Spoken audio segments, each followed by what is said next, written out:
Greg has spoken to us before, probably 3 or 4 years ago, on the First World War.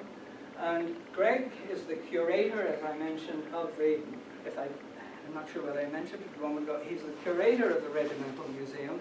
And if you haven't been to it, it's really the top museum in Charlottetown. There is no other museum in Charlottetown, in the sense there's only Beaconsfield House and Province House, but this is an actual museum telling Prince Edward Island's military history during the, right from the beginning, back to colonial times up to the present. And it's packed with information and very fine displays. And we have, and I'm going to bring them in, I've forgotten to do that. We have one book on sale connected with the Second World War. That's Catherine Doer's book on women serving in the Second World War. So I'll bring them in before or at the end of the talk, and you can have a look at it and you may decide to buy it. But otherwise, at the moment in the museum, we don't have any displays connected with the Second World War, although Howard Clark's collection has that information for some.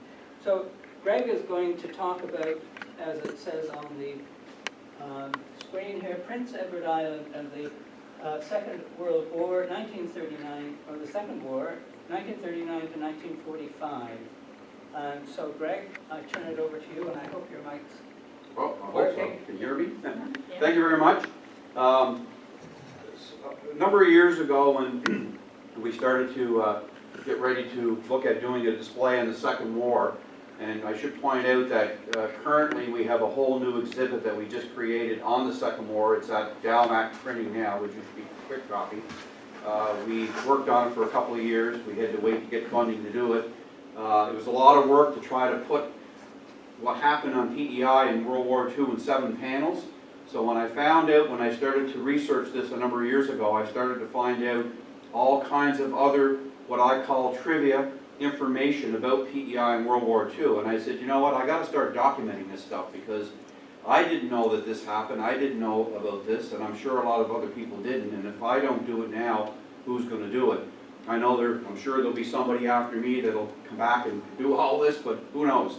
So I set out to catalog or to capture what happened here in P.E.I. during World War II. And like I said, our new exhibit is about to go on the wall of the Armory. So it's in French and English. But we also did a pop-up display on banners, 7 of them, that we're going to offer to the schools, and hopefully that we can get them circulated to the schools and or other museums across P.E.I. So like if another museum wanted to do a little display on World War II and feature some of their soldiers, then they could come and borrow our panels free of charge. We'd even deliver them. So anyway, so I set out, this is a trivia-based PowerPoint. There's about 45 slides. I found out a lot of stuff there, but I'm sure I'm missing something. So please, if there's something that I missed and little bits of information, let me know, because we can put it in there. And I hope, you know, I'll keep working on this and keeping improving it. So it's not about the history of the war, although I did, in the introductional panel there, I put, you know, that war was declared and how we got involved in World War II. I'm not going to cover all that, the details. So the very first regiment that mobilized in P.E.I. was the P.E.I. Highlanders. And most of us mobilized on the 1st September 1939. And I think it was Captain Doer asked me one day, she said, how come they all mobilized before war was declared? Well, I think what happened was we knew that war was coming. I think that people in Ottawa assumed that, you know, something nasty was going to happen. So a lot of the units, reserve militia units, like the P.E.I. Highlanders, would have been in camp that summer. And at the end of the summer, they were given orders by Ottawa to start to recall the men back in, do a head count, get the gear. They were starting to find out who was available, so that in case something did happen, or in case you got your marching orders to carry on to wherever, then you would be ready to go. And of course, the P.E.I. Highlanders at that time they were considered, of the 4 infantry battalions in between Nova Scotia and P.E.I., they were the top infantry battalion. So they actually were mobilized first and given their orders first. And they were sent to Halifax in Glace Bay, Nova Scotia. Halifax, their role, the main regiment went to Halifax, 1 company went to Glace Bay. Their role in Halifax was to guard the Imperial Oil refineries in Dartmouth and to guard, of course, Halifax garrison while everybody else was mobilized and going. Glace Bay, their role up there was to guard the Marconi cable stations, similar to what a P.E.I. unit did in World War I. So that's what their role was. And of course it lasted, I mean, I put some trivia stuff on there for the kids about the war lasting from 39 to 45. And most Army units or bodies or bases or whatever, everybody plays sports in the military. And of course there's a picture of the P.E.I. Highlanders hockey team. I think was taken to Newfoundland. And again, you can see some of their sweaters. We have some of that, some of their memorabilia still in the museum. And the next one, the Highlanders also served in St. John, New Brunswick. They went what was called then overseas to Botwood and Gander, Newfoundland, where they guarded the airport and the outports of Newfoundland. And then they were shipped to Terrence, BC, and eventually to England. When they got to England in March of 1945, the war was pretty much over. So they never actually saw service as a unit at the front, but they certainly trained an awful lot of men who went through the P.E.I. Highlanders to go to other units, whether it be West Novies, Cape Breton Highlanders, or whatever. The picture on your left is King George VI, and he's inspecting the P.E.I. Highlanders Guard of Honor at Peaks Quay, June the 14th, 1939, and there's a 100-man honor guard there. The building there is the old government DOT building, the old Coast Guard building that used to be there. So Peaks Quay would just be to the left of that picture. And my great uncle's on parade. I have the nominal role of everybody who was on parade that day. And when they got to Newfoundland, this is one of the companies that actually went to Halifax, and they stayed at the Halifax Armories, which is went to tents, and you can see the Halifax Armories in behind. All right. And then the next one is the P.E.I. Light Horse. The P.E.I. Light Horse, again, mobilized in 39. They were actually given a different role than the Highlanders. They were mobilized for local protective services, which meant that they were going to be in the garrison regiment in charge of P.E.I. to look after all of the air raid wardens, coastal defense of P.E.I., look after security for different things. But they also sent a squadron overseas for active service duty, and they became the 2nd Corps Defense Company. So what happened there, it got very political because when the Minister of National Defense at that time was Ralston, who was a member of Parliament from Malpeque. So what was happening was that all of the units that were going overseas from Nova Scotia, New Brunswick, right across Canada, the Premier at that time, there was no regiment overseas with a P.E.I. name. So the Premier had, I guess, lobbied the Minister. He said, you know, it would be nice to have a unit overseas with a P.E.I. name. Well, of course, they had sent the North Nova Scotia Highlanders over, which I'll talk about later. D Company of the North Novies was all made up of men from the P.E.I. Highlanders, but it never had a P.E.I. name. So anyway, the Minister agreed, and he sent the headquarters squadron over. Their role got changed 2 or 3 times, and I won't go into that, but they actually did serve overseas, although most of them stayed here in Charlottetown at Brighton Compound near Victoria Park. And then they had troops and or detachments, one in Summerside and in different places around P.E.I., and that's the badge. One of the other things that I need to explain too, because people say to me, the P.E.I. Light Horse couldn't have done very much. They weren't very big, they were very small. Maybe nobody wanted to join them. But you have to understand that an infantry battalion, like the P.E.I. Highlanders were infantry, you're looking at a battalion of about 900 to 1,000 men in an infantry battalion, like a full combat-ready infantry battalion. Where in the P.E.I. Light Horse, they were an armored reconnaissance regiment, or cavalry. But of course the horses were gone, so there were no more cavalry. You didn't need horses anymore, so they became the P.E.I. Light Horse, although Light Horse was just a name only. So their role changed, where instead of doing it with horses, they did it with vehicles. The same as what the P.E.I. Regiment does today. Like we're the Prince Edward Island Regiment's 17th Armored Regiment, or 17th Reconnaissance. The P.E.I. Light Horse was also the 17th, but now we do it with wheeled vehicles and or small, well, armored cars. We had the big Capt. Of course, they were a little bit different. They didn't have those big vehicles, although they did have stag hounds and Bren gun carriers and other vehicles like that. It just they're a different kind of role. It's like the artillery. Artillery regiments, like artillery batteries, were about 250 men with 4 guns. So, you know, it depends on what you're doing, whereas the infantry guys, of course, would be the biggest. So that's the Light Horse. If you look, there's Roy Herman's garage in Pownal. I threw that in there because the P.E.I. Light Horse at that time in World War II, with their coastal defense role, they had armories or troops all the way around P.E.I. There was one in Cove Head, Pownal, and different places. It's hard to know exactly where they all were because they kind of moved around a little bit. But in the basement of Roy Herman's garage in Pownal, there was an actual troop there, and that's where they would have stored their gear. And I know that for a fact because a great uncle of mine was actually part of that group at Roy Herman's garage in Pownal. And I have a list of some of the other ones. But again, some of the records in Ottawa are hard to find and they're not that clear. The other thing that I found out that was really neat was that the Merchant Navy, which it's hard again to know because of the classified information, they won't release the names of how many were from P.E.I. in any of the units, unless you could prove that they've been dead for more than 25 years.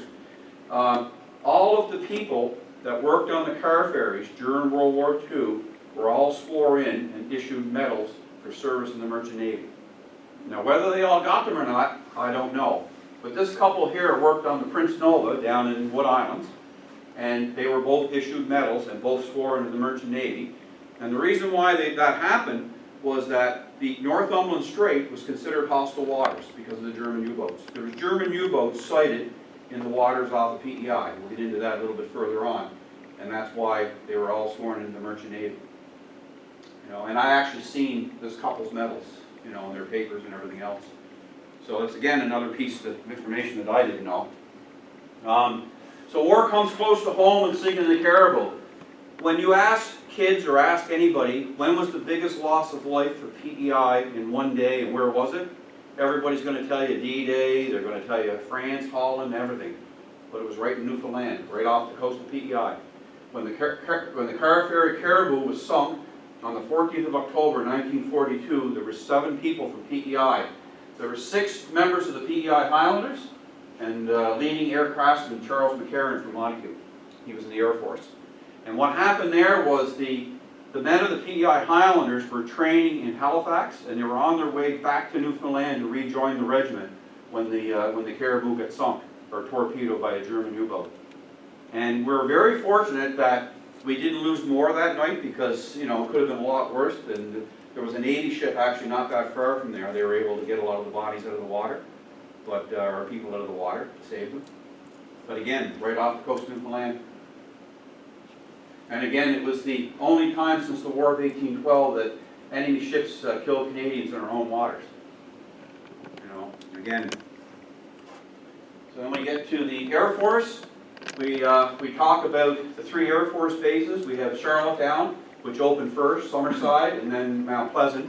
Charlottetown started off as a Royal Air Force base. The British airmen, or the British members of the Air Force came from England in December of 1940, and they started building what is now where the Charlottetown Airport is now. This picture I love. Can you imagine trying to build an airport in P.E.I. in the middle of winter? But there's a bulldozer sinking into the ground while the airport's under construction at the airport. And this is one of their souvenir magazines. I've got several of those. It says RAF Station Charlottetown, January 1944. And it was in the middle of nowhere. I interviewed a lot of the Royal Air Force veterans, and even to get to Charlottetown and get out to the airport in those days, I guess was quite a task.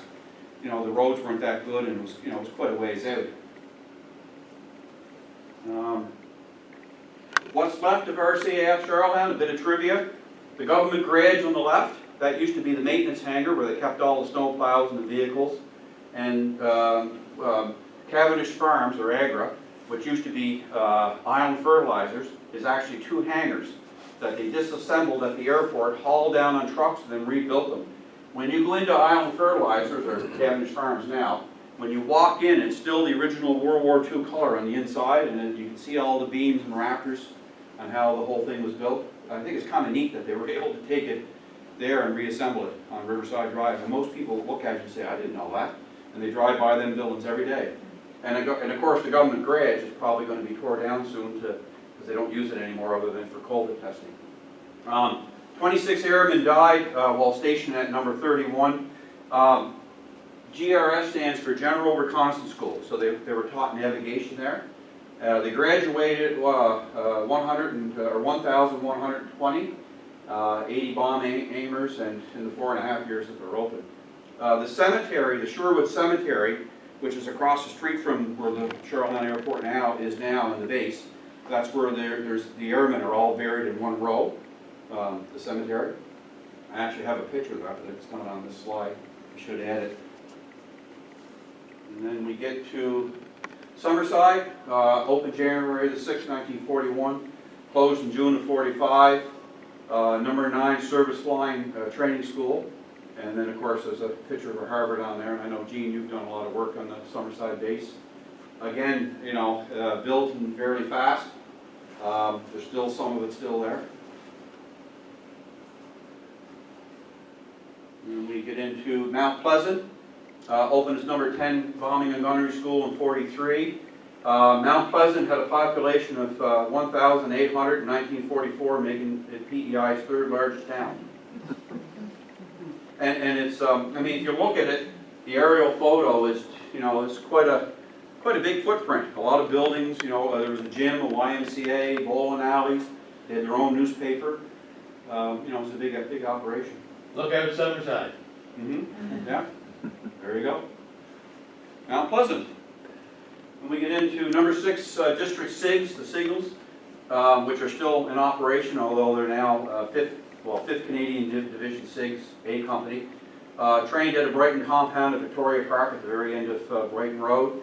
Again, they mobilized again. They were a smaller unit, so they ended up going to Berryfield, Ontario, and they became part of the 3rd Canadian Division when they went ashore on D-Day. So a lot of the guys from Charlottetown were attached to the 3rd Canadian Division. As a matter of fact, one of the guys killed on D-Day was a guy from the Signal Regiment here in Charlottetown. And I had a picture here of Ernie Stanley, who won the MM for bravery. You know, laying lines out for communication under fire, and you know, just give you some stuff. We have his medals in the museum. Ernie. And then we have 2nd Medium Battery. So Charlottetown had 2 artillery batteries during World War II, or before the war. So when war was declared, we ended up sending 2 artillery batteries. The 2nd Medium Battery, there was a few Summerside guys in that battery, again mobilized, and they went to Beech Grove. That's where they went under canvas at Beech Grove. And they ended up serving in Italy and Sicily, and of course in Northwest Europe.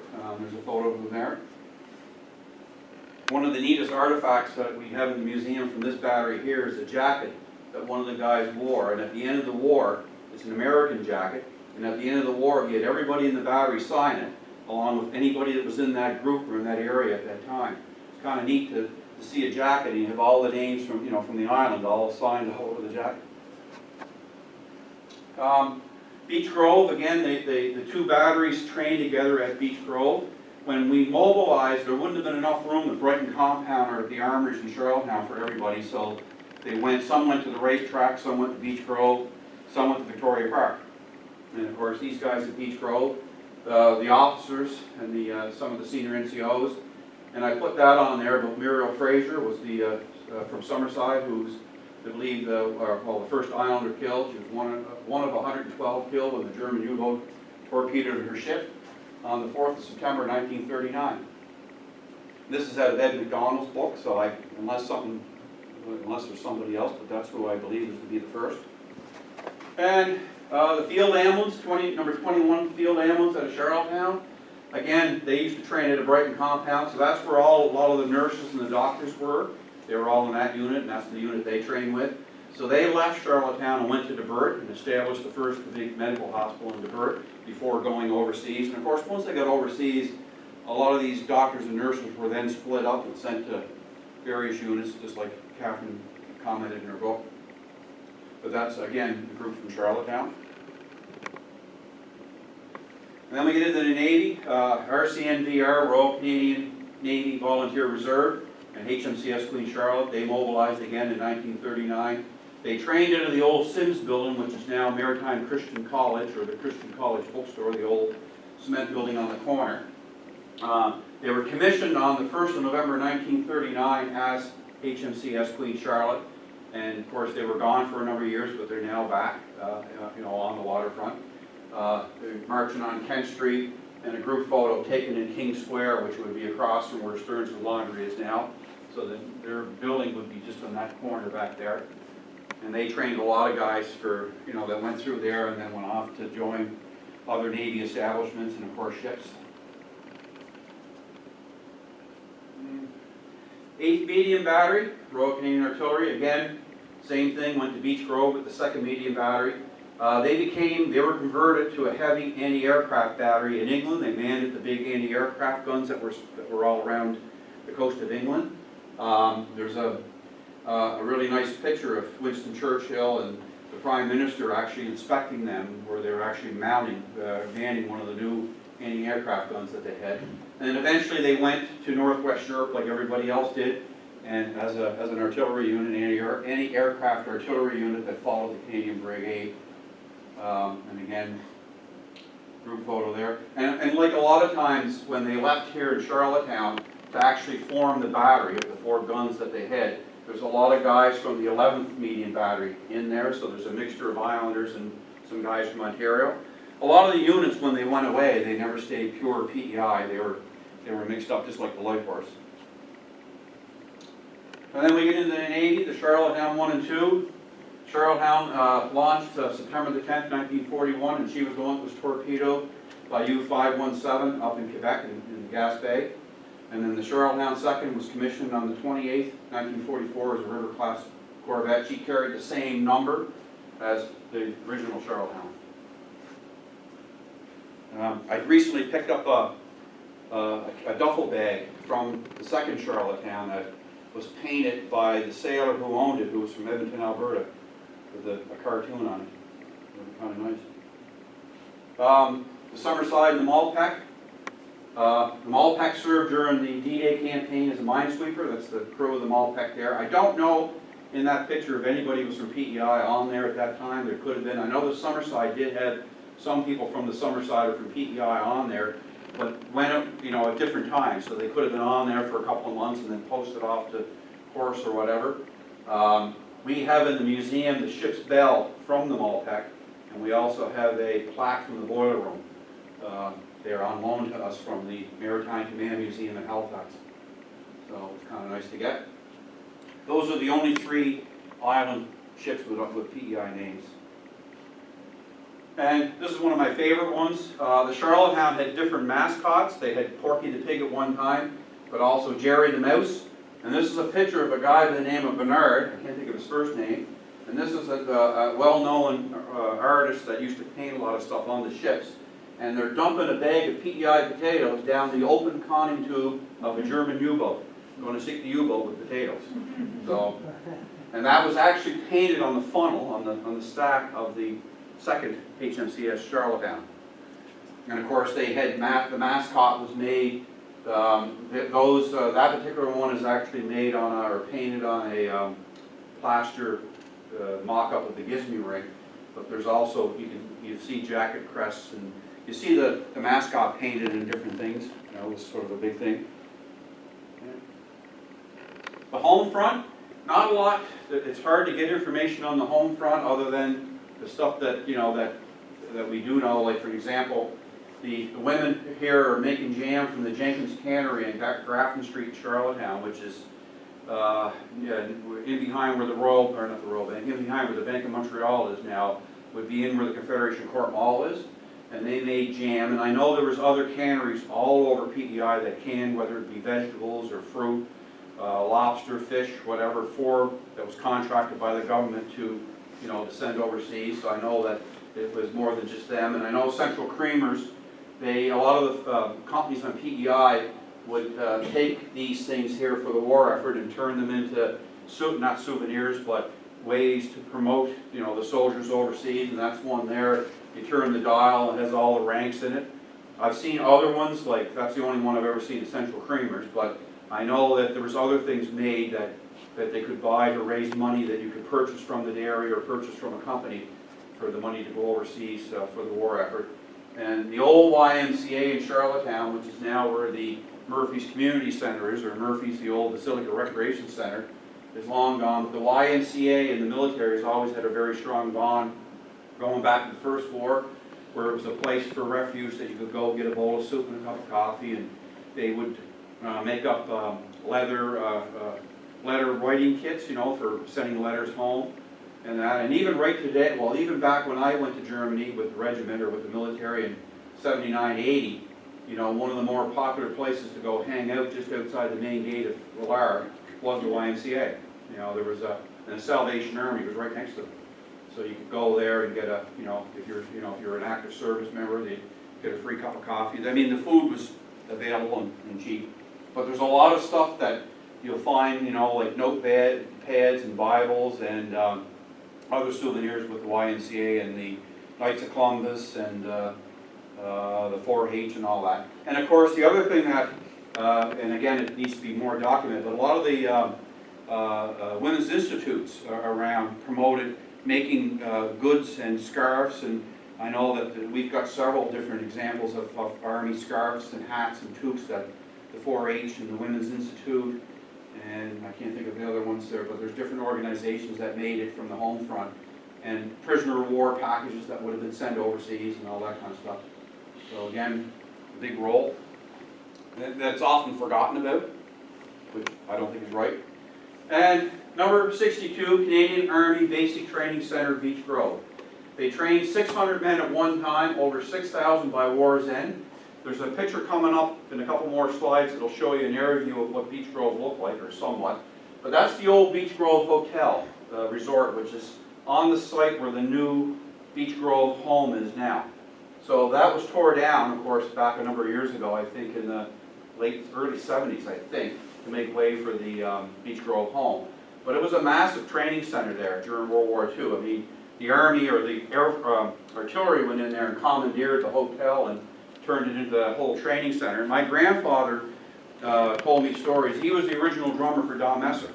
He actually founded the band, and he said they used to play there a lot of dances at Beach Grove before it was the training center, like when it was still a hotel resort, and after when it became a military establishment. They also played at the airport for the Royal Air Force as well. And of course, there's a pillowcase there, number 62, opened and then closed in January. And then we've got Canadian Officers Training Center, COTC St. Dunstan's College, opened in October 1940. Trained officers mostly, or mainly for the artillery, and it closed in '68. So you could go to St. Dunstan's, which is now P.E.I, during the war and even after the war, and go, and get the military to pay for your education, but then you had to wear a uniform and join one of the regiments. So like a lot of the officers would have been training there, for school and then showing up for training at the armories. The only picture that I could find, it belongs to a friend of mine from out in BC. His father went there right at the very end of the war and after the war. So this was the only picture that he had. So we don't know if it was taken in 45 or 46, but his dad is in that photo. And that was taken at Remembrance Day that year. That's the only known photo I have of any group from St. Dunstan's at that time. And the other thing that's kind of hard to tell in the badge, but this is their badge.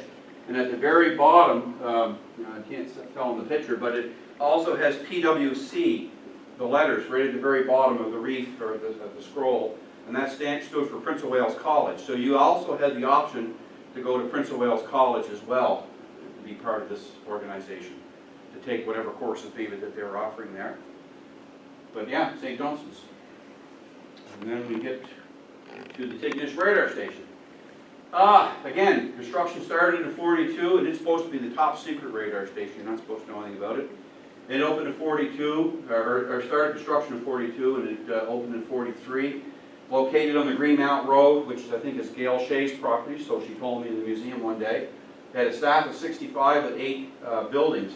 This is the mess hall with all the men in there, some of the buildings, the main headquarters, and one of their vehicles, and they're all gathered on the vehicles.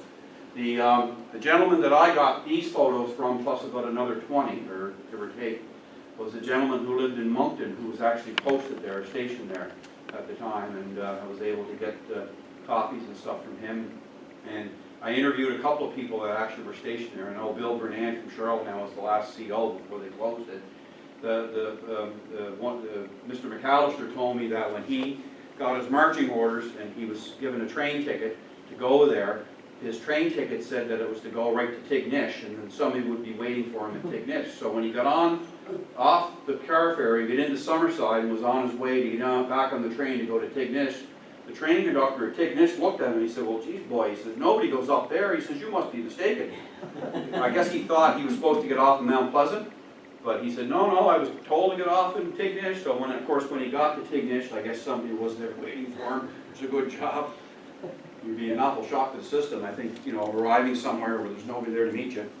But again, all gone. You know, I think there's some cement ruins, I think, and mounds of dirt where the buildings were once, but it's gone. And they would have gotten the signal, I should have said, for any ships or any aircraft or any enemy ships that would have been in the Gulf of St. Lawrence. They would have been, the radar would have been, that's what their job was. Defense of Hong Kong. Up until just recently, I did not know there was an islander killed at Hong Kong, but I found out that there was with a bit of research. To my knowledge, in the research that I've done, there was 9 islanders that served in Hong Kong. The only islander to be killed in action, or in actions, it should be just action, was Joseph Amon Acorn, and he started with the P.E.I. Highlanders, transferred to the Royal Rifles of Canada. It was killed on the siege of Hong Kong, December of 1941. The only islander that I know of, and I could be wrong, there could have been another one.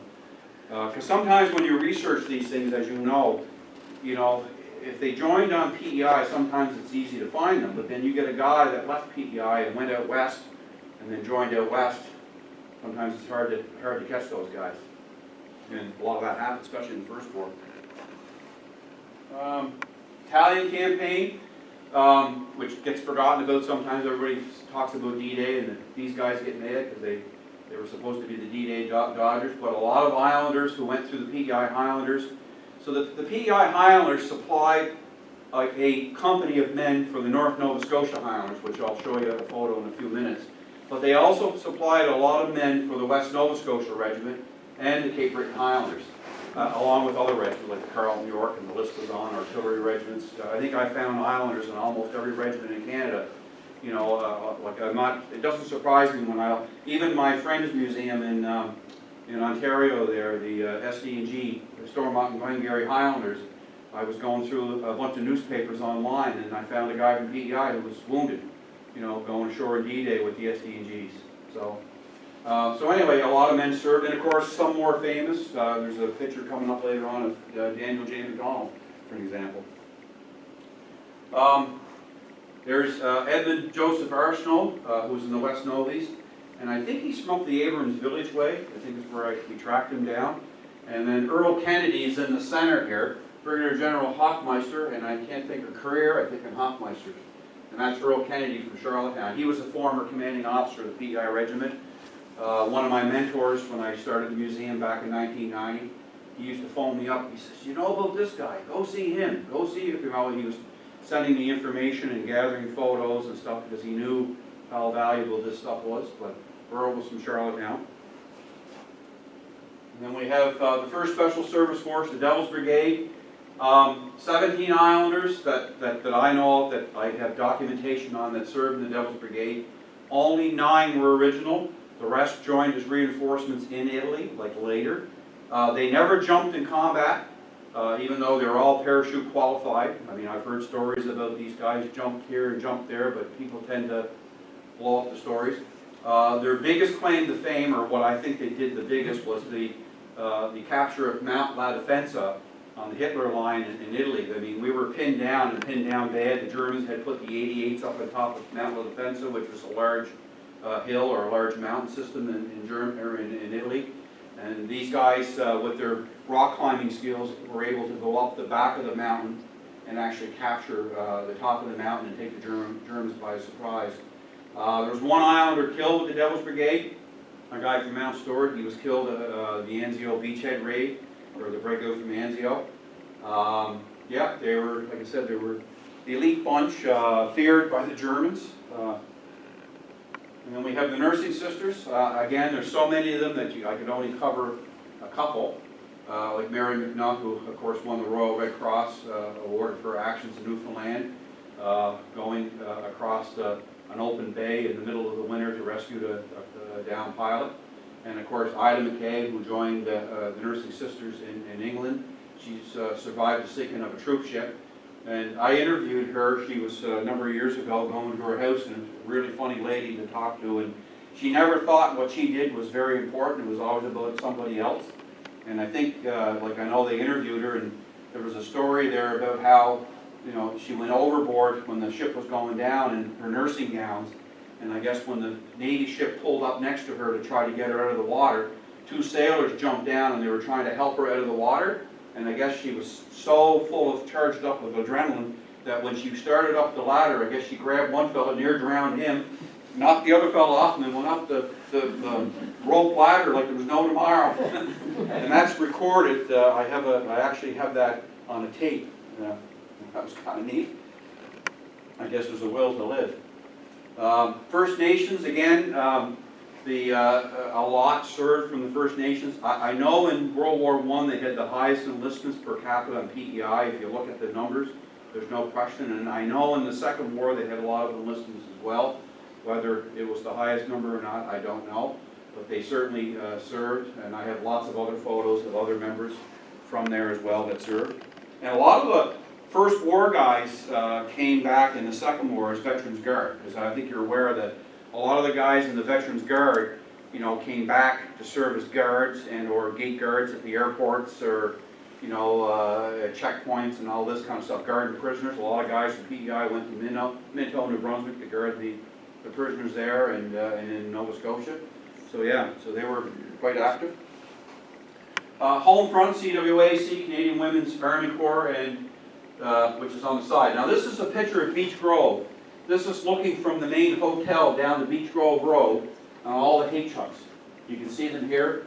And I have more photos in my collection of like the different H huts. There was like a post office and different ones. And some of them buildings only just until recently were just recently tore down. I think there's still one there. I think the Department of Forestry, one of their buildings is part of one of those old H huts. So it's amazing, you know. And this is a Women's Army Corps pipe band that was on a tour of Atlantic Canada, and they're marching up the Beach Grove Road there, playing the pipes and drums for all the men. And of course, whenever the 3 Air Force bases were flying out over the Northumberland Strait, they would man lifeboat stations. And I know that there was a lifeboat station in Trackey. I actually seen the building that they used. There was one in Rustico, and I know there was supposed to be one in Malpeque somewhere. I'm not sure where. I'm sure probably down in Capt Park maybe. But they would man the lifeboats in case one of the planes crashed, and they would have, these guys would be trained to go out and rescue the downed airmen. And I know they also used a lot of the fishermen from those areas. They were either on contract or, you know, there was some kind of terms that they had with the fishermen. Because I know in Rustico, that's what some of my ancestors told me that. But again, it's one of those things like a needle in a haystack when you're trying to find stuff like that in Ottawa. Although, you know, that picture there was supposed to be taken in Rustico. And you can know it's a RCAF boat, and it's from the airport. And I know Sid Clay, you know, when I interviewed him years ago, that was he confirmed that. He said, oh yeah, he said they were there. And anytime they flew, that's what they did. And even my friends, who's married to the daughter of one of the guys from the Trackey area, she confirmed the same thing. Operation Esther, or Magpie in English, and pretty elaborate scheme. German POWs were supposed to escape from Camp 70 in Ripples, New Brunswick, up near Minto, in the middle of nowhere, near Gagetown, where we go to train. And they were to make their way 250 kilometers all the way to Cape Tormentine, cross over to P.E.I., make their way to North Cape, where U-262 would pick them up. Now, some people would look at that there and they'd say, well, they never did that. Well, they did. They tried it. I actually have a copy of the logbook from the captain of U-262, a transcript. So this U-boat did come over, and they did surface off at Tignish. And in his writing, or in his transcript, they talk about that they surfaced one night off the coast of Newfoundland, or off the coast of Tignish, the Tignish Run, and they were charging their batteries. And the story goes that the dogs on the shore were barking so loud, or barking at this U-boat, that the fishermen thought they were barking at a big seal herd. So they put them back in the barn and locked them up. Little did they know there's a U-boat sitting right there. So the next day, it went back down, went down towards West Point, where the West Point Lighthouse is, resurfaced again during broad daylight, was spotted by a Harvard out of Summerside, and that's where the chase started. She went back under and took off towards Madeline Islands, and that's where they chased it. Some people believe that they got it, that they sunk it off of Tignish, and that it's sitting out there somewhere. I mean, there's a guy from the U.S., from Massachusetts, who put a great big display out there. He's convinced that it's out there somewhere. I don't think it is, because the U-boat archives in Germany they said that they can't confirm it's one of the U-boats that went missing, but they think it's off the coast of Spain, but they don't know for sure. But they're pretty confident that it was not sunk or hit off of P.E.I. And so am I. I mean, how would you hide a German U-boat between Tignish and the Maline Islands with today's sonar and radar? You would pick up that big metal mass somewhere. Now, what they found out there was big rocks that were in the shape of a U-boat, and of course, when they send the divers down, there was no U-boat. And of course, there's legends and stories that I've heard that supposedly they surfaced off of Tignish or Alberton, and they went ashore and they bought some groceries and they went back out in the boat. And I'm thinking, yeah, okay. But I do know the fact that they surfaced off the Tignish Run and that they were that close to the shore that the dogs were going nuts. Well, the fishermen said, well, there's a big seal bird out there. So they figured that that's what they were barking at. So this goes to show you how close they were. And there's a museum down in Massachusetts, and in Natick, it used to be, it's gone now, they closed it up. But he had a logbook off of and I can't remember the U-boat, and he had it opened up to the page of Atlantic Canada, and it showed the U-boat where it come down off the coast of P.E.I. Surrey, all the way down almost to the Wood Islands Ferry before it turned around and went back out again.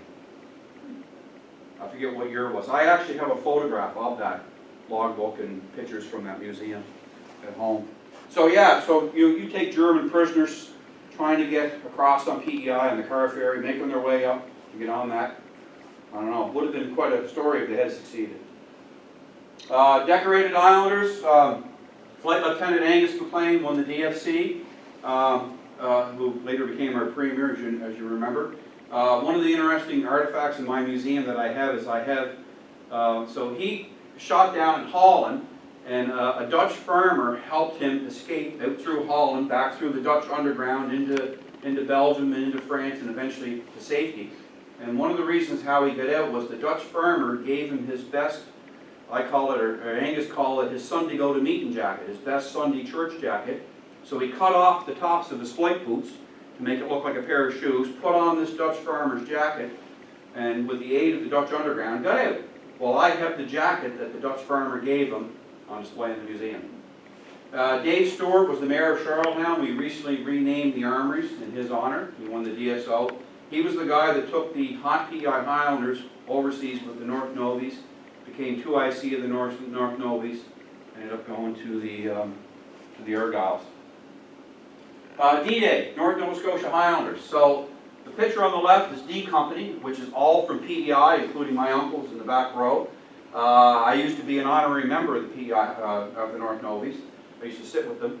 One of the more famous pictures is, and I always like to rub this in when I go to the North, we used to go to the North Novi reunions, or when I would go to brigade headquarters down in Aldershot, and I used to give presentations on the history of the regiment, and I'd have to remind the Nova Scotia Highlanders that this picture was taken in Charlottetown on the old Hillsborough Bridge, and not somewhere in Europe like they thought it was.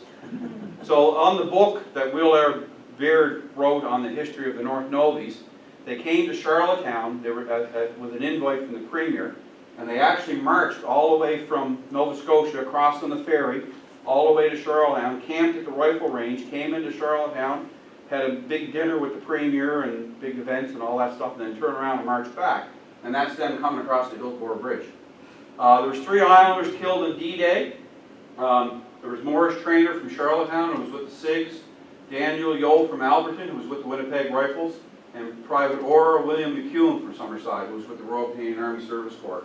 Lots of Islanders killed D-Day plus 1, 2, 3, but that's actually on D-Day. For years we thought there was only 2 killed on D-Day, and we found the 3rd guy. That's why I never say never. I think there's always that one guy you missed. There's the North Novies on the Belfast, right near Cooper Store in Belfast, and they're having a little march or a little break along the side of the road there. My uncle, you got to understand, when you're sitting with a bunch of vets at the Legion D-Day, or not D-Day, Remembrance Day, or any time you went to the reunion, I interviewed them. And my uncle said, yeah, he says, well, I remember that. We're all sitting on the side of the road, tired. And he says, the Premier come along and gave us all an ice cream. Well, some of the boys wanted to take the ice cream and shove it because they all thought the Premier should have bought them a round of beer. I said, okay, there you go. but that's their badge. And I have lots of photos of them on the island, including getting on the car ferry. 5 islanders were murdered by the 12th SS. So one of the things you hear about the Abbe Ardennes, and you never hear of any islanders. Well, there was 5 islanders. Douglas Sumner Orford, killed 07 June 1944 at the age of 23, and Frank Arsenault, or Joseph Frank Arsenault, killed the same day. They were on the road very near the Carpiquet Airport in Normandy, and basically interrogated by the SS and shot in the back of the head and found in the ditch face down with bullet holes in the back of their heads. There was 3 others.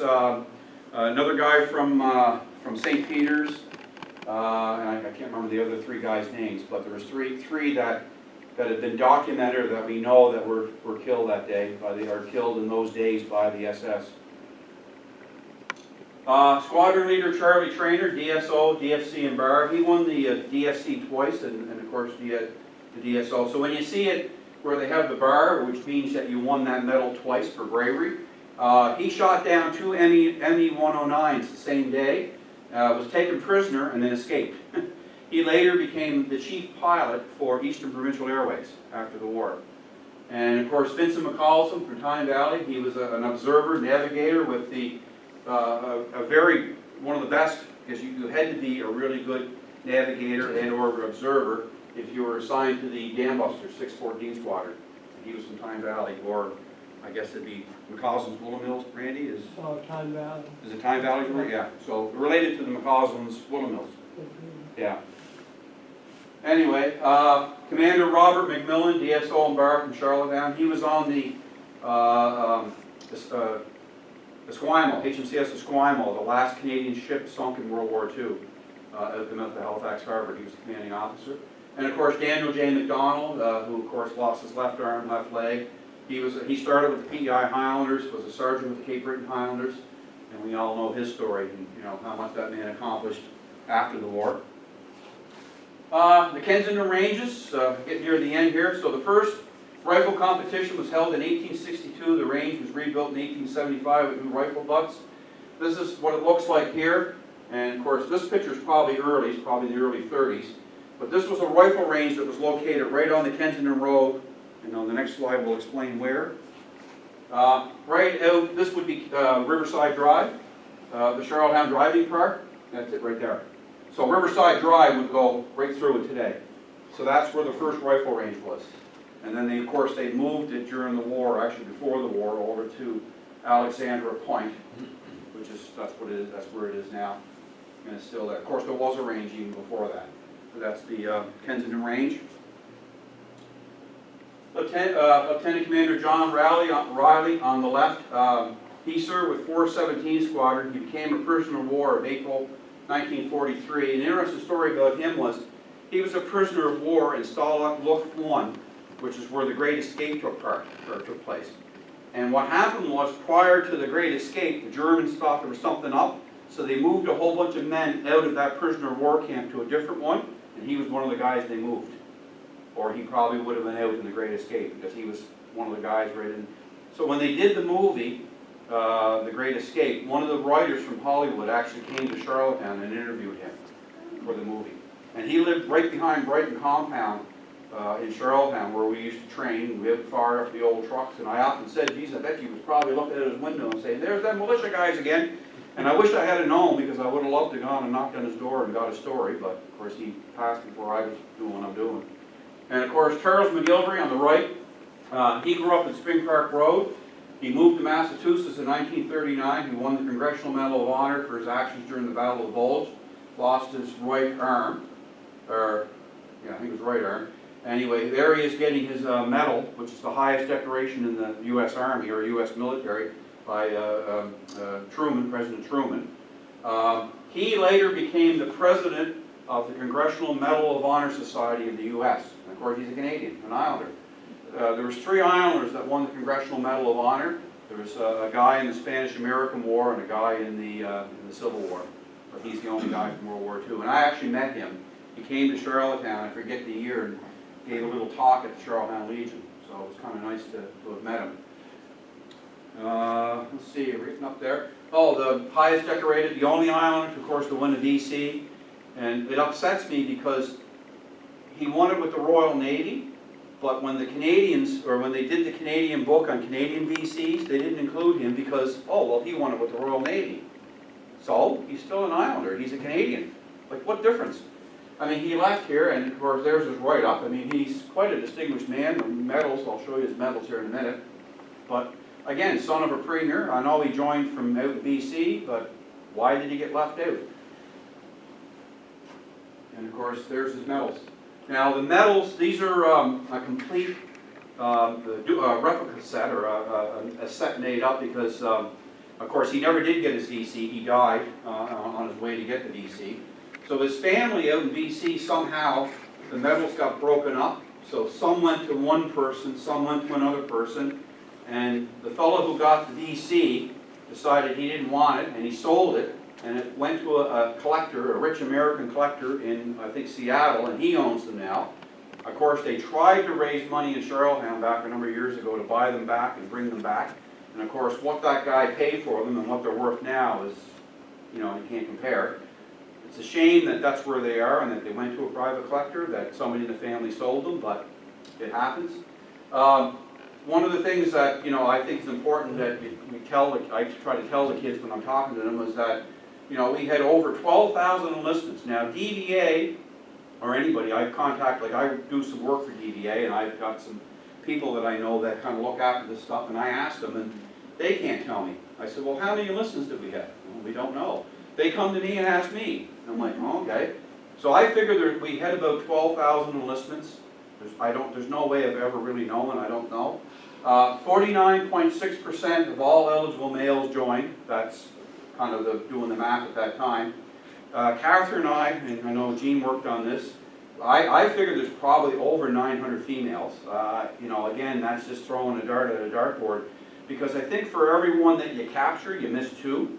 Because even after Catherine finished her book, we found a couple more females. And how many were in the Merchant Navy? I don't know. And when you ask DVA, they won't tell you because they don't know. And I think, well, somebody's got to know. Somebody must have kept this, you know, all these years. But now, the casualties, the last count that I had was 563 casualties, although I did find another guy about a year ago who was from up west who got killed with the U.S. Navy. You know, so he's a casualty, even though he didn't fight with us, he fought with the U.S. Navy, but he was born in P.E.I. He went as a young boy between the wars to Boston, and the rest is history. Like, I have a lot of relatives went, you know, to New England. So, yeah, so what's the number? I don't know. Almost done. The interesting thing that I found out is coming up here now. That's a quote from Hitler that I thought was kind of neat. The weak must be chiseled away. A young German must be as swift as a greyhound, tough as leather, and hard as Krupp steel. Well, sorry, Adolf, it didn't work. You lost. But if you look at Beech Grove, the memorials at Beech Grove, they made monuments for the servicemen that served, and they put all of the names. This one's Tilton, it needs to be repaired. But they have 574 names on there, including one U.S. Coast Guard member. Now, they've got a bunch of guys on there that are Merchant Navy that they can't verify, other than the family said that they think they were killed during the war, but they're not sure. So, you know, I could change my number to 574, but, you know, I don't know what numbers is factual. But it's a nice walk through the Beech Grove Park there. Like, they've got the memorials there. It is kind of nice. Unfortunately, it needs to be cleaned up and more work needs to be done. The next one's, again, something that I found out that kind of shocked me. So I had to find out who was the youngest Islander killed in active duty and who was the youngest Islander killed in military service, because there's a difference. If you're killed in military service in a training accident, or if you're killed in action overseas. So I found that out. I could be wrong, but until somebody proves me wrong, this is what it is. Barney Reuben Wiggin, youngest Islander killed in overseas action at 16 years old. He joined the P.E.I. Highlanders. They shipped him out west to BC to the regiment. He ended up in a training unit out there, and then he got shipped overseas, and he joined the North Shore New Brunswick Regiment. He's buried, he was 16 years old, right here. He was buried on, or killed the 26th of February 1945, and he's buried, I should have it on there, but I can't remember, it's Grosbeek Cemetery, I think it is, in Holland. So he, to my knowledge, is the youngest Islander killed in active service overseas in fighting. Because there was another guy that we debated, another gentleman, but it turns out that he's older. And the youngest Islander killed, anybody want to venture a guess? How old? I was shocked. Well, not shocked, not surprised, but shocked. This guy here. Claude Brooks, killed in a training accident, a member of the P.E.I. Life Force, my regiment, in Coleman Corner, well, they call it Union Corner, where the Coleman Bridge is, in a training accident. He was age 14 years old. What happened was they were in a Bren gun carrier, a little track vehicle. I think 4 of them in the Bren gun carrier. There was a Sergeant Ramsey, him and another guy, and the Bren gun carrier slid in the mud, went over the embankment and rolled down into the Coleman River. Is it Coleman River, Randy? I think it's the Coleman River, and they drowned. And he was the youngest. And the sad part is that his mother was denied any veterans benefits, period. This is all written up in a guy by the name of John Boylow's book on the youngest soldiers killed, a recent book in the last couple of years. Denied because, well, he should have been in the Army anyway. Well, hello, if he lied about his age and his mother didn't know where he was, and they wouldn't give her death benefits because also her husband was active service. He was an aircraftsman in the Air Force. I don't think he was on the island, stationed in another base, maybe Moncton or somewhere else. So they denied his mother any death benefits or anything, even though this kid lied about his age. Well, whose fault was that? You would think somebody in the regiment would have looked at him and said, you know, are you really, you know, like how does I look at 14-year-old kids that I teach thinking, but then I know in those days maybe they looked older. I don't know. But again, now our regiment, we're trying to raise money and we're going to actually put a monument up at Coleman Corner with his name on it in his honor. Because again, even though we're the P.E.I. regiment now, we were the P.E.I. Life Force at that time, and you know, we don't know the circumstances of how he get in or why he get in. Obviously, he wanted to serve. So anyway, so I think we need to honor him. But you know, again, 14 years old, and I always, when I talk to the cadets or the kids, the schools or whatever, I say, think about it, 14 years old. And that's it. Any questions? I'm glad to take them. Thank you, Greg. The other thing too is as Jean will tell you, because I work with her at Summerside Wide Properties, like I'm finding out stuff all the time. So if I miss something, let me know. And I mean, certainly any bit of military history or information, I would love to have it. Thank you. Hey, Randy. But I have just a quick. Yeah. Now Vincent McCollum Yeah. was the first. He was the bomb member. He was the first to crack the Malone Dam. Yes. And somebody else came along, and then there was a fellow from Wilmot Valley named Harry Waugh. Mm-hmm. And Harry Waugh was a rear gunner in a Halifax bomber, mm-hmm. And he was a sergeant, and he won the DFM. DFM, yeah. As a sergeant, the DFM was more highly respected than the DFC because not that many non-coms were awarded it, eh? Exactly. And then he was, after that, he was going on a Halifax bomber over to Happy Valley for a bombing run. And anyway, they took off and the plane iced up and it's doing a power dive into the ground, basically with a full bomb load. And he got out, but his parachute didn't fully open. And he was falling at a great rate of speed, and all of a sudden the bomber hit the ground and exploded the bomb load, and a gust of hot air come up and filled his parachute, and he just drifted right safely to the ground. So he's a very brave man. He won both the DFM and the DFC, and one of the very few Canadians have done that. They have done that. And lucky too. Oh, I think he went down with that horseshoe, as they used to say. My uncle used to say that if somebody got really lucky, they had that lucky horseshoe stuck somewhere. I won't say where, but yeah. So, yes, sir. Do you have much history on families that were serving? Some, but I mean, we're not, you know, we do have some information on some families that people would have given us. My father and my two oldest brothers both served. Mhm. Dad and my oldest brother Lauren were actually stationed, they were in the Air Force, Okay, and they were both stationed in Summerside at Oh. the same time, and I understand that they allowed my father to pin the wings. oh yeah, that's not on, Lauren. yeah, I've heard that, that's not uncommon.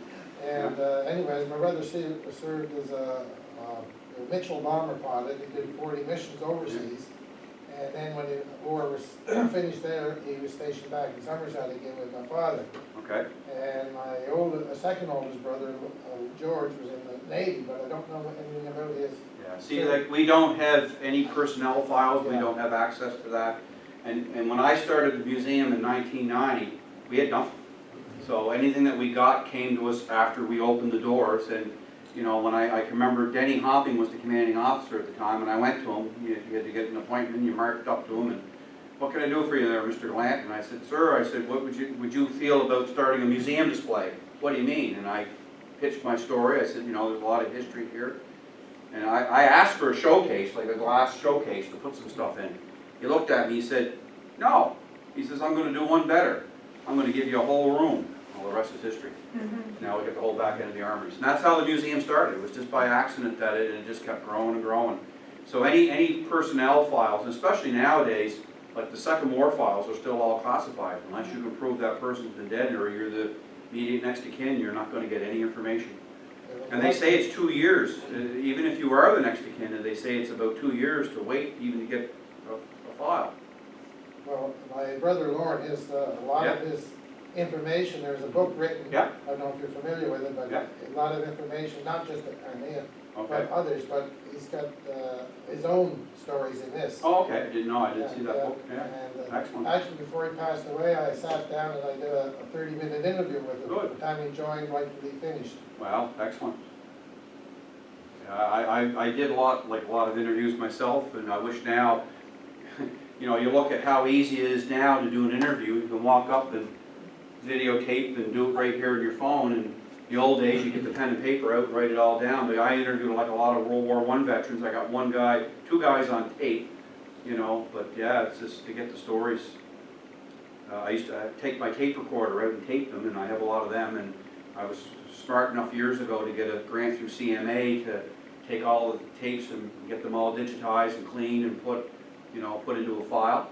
So there's money available, like through our museum association, to do stuff like that. And I hired Darren Folks from Folks Media Production, and you know what a job he did. Because some of them old tapes were getting all scratched, and they were getting stretched, and he was able to to clean them all up for me. Yeah, Jim. Greg, can I add a short sidebar here for Sure. wonderful presentation? I'm a very proud descendant of two families who served in the Second World War. And very briefly, my name's Hornby, and in the Guardian, on the front page of the Guardian, on one day in 1944, it says, "City man joins Demon Squadron." Picture of my dad in the cockpit of the RCAF Demon Squadron. Anyway, I won't go on about my dad's family. I want to really talk about very, very quickly some very touching stuff from my McPhee family from 30 Summer Street in Summerside. And I just want to very briefly, I have some really, some documents, and I'm sort of the family archivist, I guess, because I've inherited these documents. Let me very quickly give you the history of, Greg's talked about the home front. I'll give you a little visit from the home front in 1944 in Summerside, P.E.I. Here's the Guardian in June 10, 1944. A telegram was received yesterday by Mrs. McPhee, wife of Lieutenant Colonel J.A. McPhee. Dr. J.A. McPhee, I'm proudly can refer to Catherine Dewar's wonderful book, We'll Meet Again. Two of my aunts are in there. Kathleen Hornby, from my beloved aunt from Summerside, who gave me violin lessons at a very early age, and Helen McPhee, who served in Italy as a nursing sister, who was a sister of my beloved mother from Summerside, Jean McPhee. Anyway, 1944, June the 10th, telegram received yesterday by Mrs. McPhee. Dr. McPhee served for 50 years in Summerside as a medical doctor.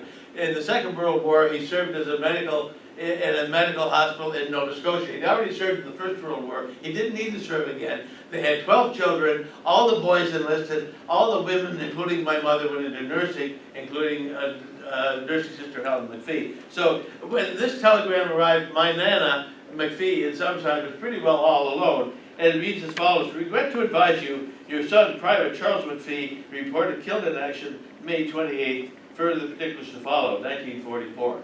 This was about a week before D-Day. He was fighting, he had yet to have his 20th birthday. He was fighting with the Cape Breton Highlanders.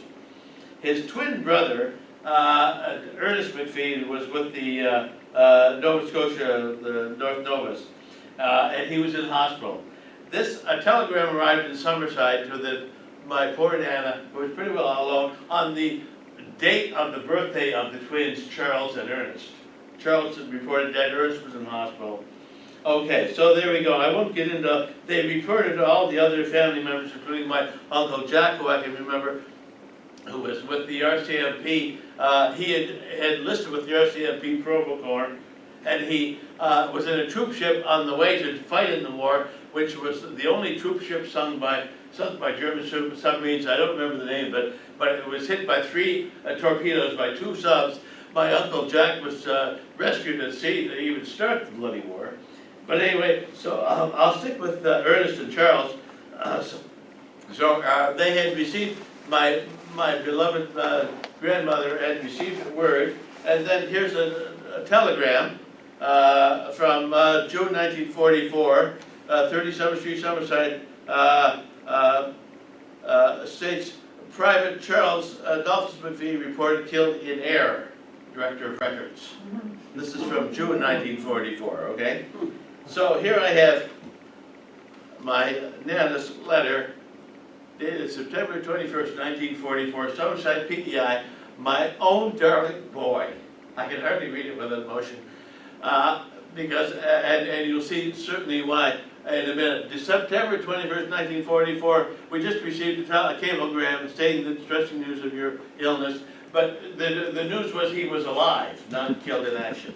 And so this is the letter. Unfortunately, anyway, it's what a mother would write. All our love and prayers, anyway, for your loving mother. There's a further telegram from the Army, which about September 28, 1944, Minister of National Defense deeply regrets to inform you, Private Charles Adolphus McPhee has now been officially reported died of wounds. He died a day before she wrote this letter to her dear son, September 20th, 1944. So people did sacrifice on the home front, and here is a picture from 1958 in The Guardian of my grandfather, Dr. McPhee, who had been Lieutenant Colonel McPhee during the war, served in Nova Scotia. He's standing with a picture of those killed in action in P.E.I. in the Summerside Hospital. His son, Charles McPhee, is listed there. And I have here a picture from, I believe it's Burnaby, BC. This is my final submission here. The twin brothers, Charles and Ernest. Charles, born 1924, a year after my dear mother. 1924 to 1944, buried in Italy at Arcona Military Cemetery with the Cape Breton Highlanders. And his twin brother Ernest, who served at the West Nova Scotia Regiment, these are monument in, I think it's Burnaby, BC. There's a memorial garden that the two twin brothers are remembered. And Ernest I never met. He lived 50 years till 1974, but I think he was an early sufferer of PTSD. We never saw him. He wandered the world. He never got anywhere. Anyway, there they are. Thank you. Thank you, Jim. The home front sacrifice. Yes. Oh, big time. There was a Percy, Yeah. did you have a question? No, sorry, sir. I have 3 appreciate your presentation, Thank you. and it's very informative. I had an uncle, my mother's brother, served, went through the process you described, P.E.I. to Nova Scotia One of the and other then units, yeah. overseas. Mhm. And he served in Italy, Mhm. and he landed in Sicily and through Italy. Yep. And then when he left Italy, he ended up in what you call Northwest Northwest Europe. Yeah. Germany, Mhm. Yeah. and he was operating a flamethrower. Okay. Mhm. And but that's about all I ever got, information I ever got from him. He wasn't, Do you want to talk? he wasn't keen on talking about his experiences. I used to, when I would go to the reunions or the Legion, because of who I was and what a lot of these guys would know what I was doing, and they would open up to me, and I could get some of them to talk, especially at the North Novi reunion that I would go to. And before I close, I'll relate one story, and I always like to tell this story because it tells you how small P.E.I. is. So my uncle Alan Doucette, who was originally from North Rustico, grew up in Charlottetown, joined the P.E.I. Highlanders, I think it was in 1938, so of course when they were calling for men to go to the North Novies, he was one of the first ones. And the guy that he got around with in Charlottetown was a guy by the name of Eugene McKay. And Eugene joined, was in the signals, but at the time of World War II, he joined the engineers, an engineering company out of Halifax. I can't remember the number, but they were bridge laying engineers. So Alan's in the North Novies, wounded 5 times, three different occasions. Took wounds. The third time was the big one that they had to convey him back to the hospital. So they're in northern Holland, Operation Veritable, where they crossed into Germany, had to go across on the river. They got pinned down by the Germans, so they're all in this ditch on the side of the road. The whole D company from P.E.I. and from other places, all in the ditch. And they called for the engineers to come up and bring down a bridge so they could cross into the next obstacle to get into Germany to keep going. So Alan's sitting there, and he looks up, and here comes Gene McKay. Gene, Al, how's it going? And of course they get talking. Of course, what the first thing they do is they exchange and they have a cigarette. Well, tally ho, Alan's favorite saying used to be tally ho. So he'd say tally ho, and Gene goes down the road. The next day or 2 days later, Alan wakes up in a hospital bed in England. He had taken a hit that night, wounded really bad. They got him to an aid station, got him eventually medevac, and back to the hospital in England. And guess who was in the bed next to him? Gene McKay. Hit the same night, both of them. So there you go, small P.E.I. world. And at every reunion at the Legion in Charlottetown, I would hear that same story. Except it would be Alan on this side of me and Gene on this side of me. Next year, Gene would be there. So again, it was a pleasure to hear it, and I always tell it, how it's a small world when things like that happen. But anyway, thank you very much for your time. Can I add one quick addendum? You mentioned that Charlie Trader had a picture. He had sonar. Charlie Trader was a fighter pilot. Yep. My dad was a bomber pilot, but they were great friends. And I remember Charlie and Mel Trainer. They never talked about the war. I never knew all this thing. But I have Charlie Trainer's obituary because he was a friend of my dad's, and it says in that Charlie Trader was credited with shooting down 10 German airplanes, and it only took 5 to be an ace. So he was like a double ace, Charlie Trainer. Just a pal of my dad's. Very modest man, too. Yeah. Well, thank you very much, Greg, So, for thank you. that My pleasure. very interesting and entertaining presentation. And it shows you the amount of work that is still ahead to identify a lot of Never the, finished. because the records are so dispersed and still unavailable, many of them. So we'll show our appreciation by applauding, and I also have a token of our appreciation, but I haven't got it with me. I Don't worry forgot, about it. I but don't I'll lose get, for that. I'll get it Oh, don't to worry. you. So, My thank you. pleasure. I'm going to get Catherine, Yeah, right at the front desk. It's the book, We'll Meet Again. Bring all those copies. Thanks, Don. And there are refreshments at the back.